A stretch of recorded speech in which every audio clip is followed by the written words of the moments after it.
Moikka moi!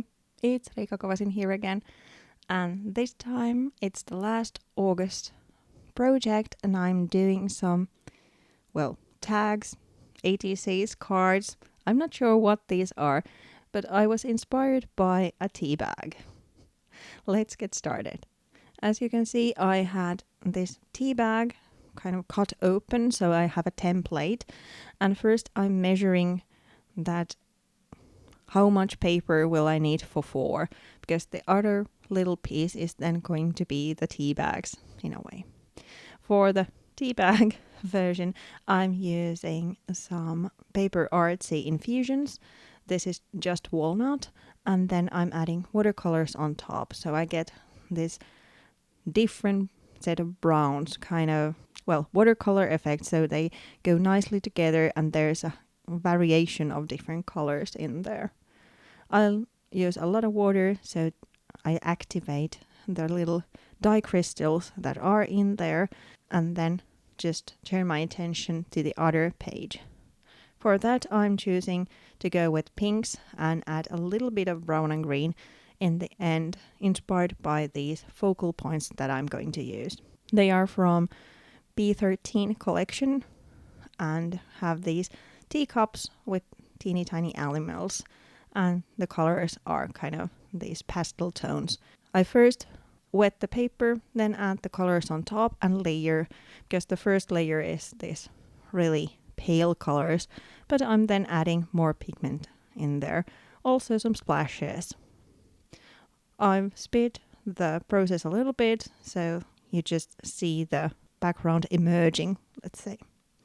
When I then have the cardstock colored, I measure the actual tea bag and then cut that piece to smaller pieces, these strips that I will then turn into these, tea bag holders or envelopes.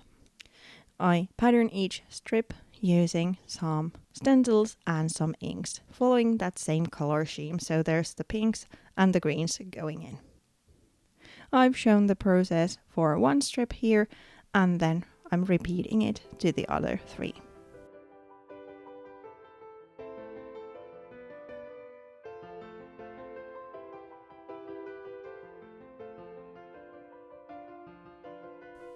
After stenciling, I'm then adding some stamping, also with the same colors, just with these different patterns, and adding clusters of pattern here and there.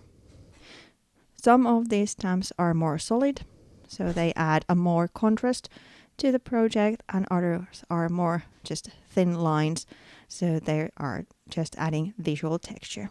As a finishing layer to this background strips, I'm then adding some mark making, just using by paint pens. And you guessed it, it's again with the greens and the pinks. When I then have the backgrounds done, I then used a scoring blade and turned these into kind of a matchbox type this stage. I also cut the tea bag piece smaller, like tea bag sized bits, and then trimming the corners. You saw me pattern the one side, but I repeated the process to the other side, so these are then these tea tones in both sides. I then use brown ink to ink around the edges to kind of highlight that tea bag form.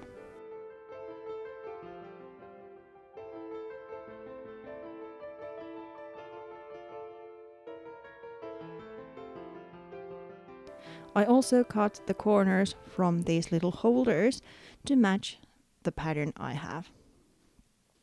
Then it's time to think about the focal point.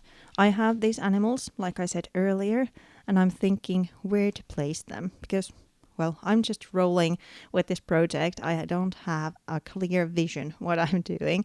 I just were inspired and wanted to create this. So I decide that it's better to use that as the backing element in a way, so I can just add the little tea bag here on the front side. I use twine and a stapler to secure that in place. I then used sewing machine to stitch some lace to the background and add a little bit of texture that way. I'm also using the thread as the texture, so I didn't trim anything off. I'm just adding them there.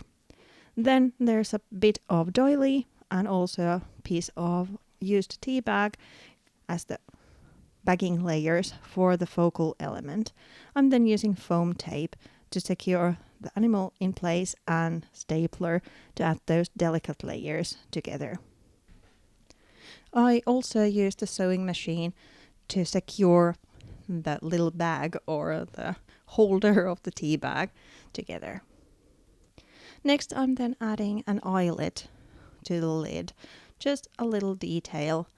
And even though I'm not using it as a closure, that's an option. I could use that as a securing mechanism. As a finishing touch to these little clusters, I'm then adding a vintage button to each, and after that, the set of altered tea bags or what are they is done. Thank you so much for watching. I hope you enjoyed the video. I really enjoyed making this project.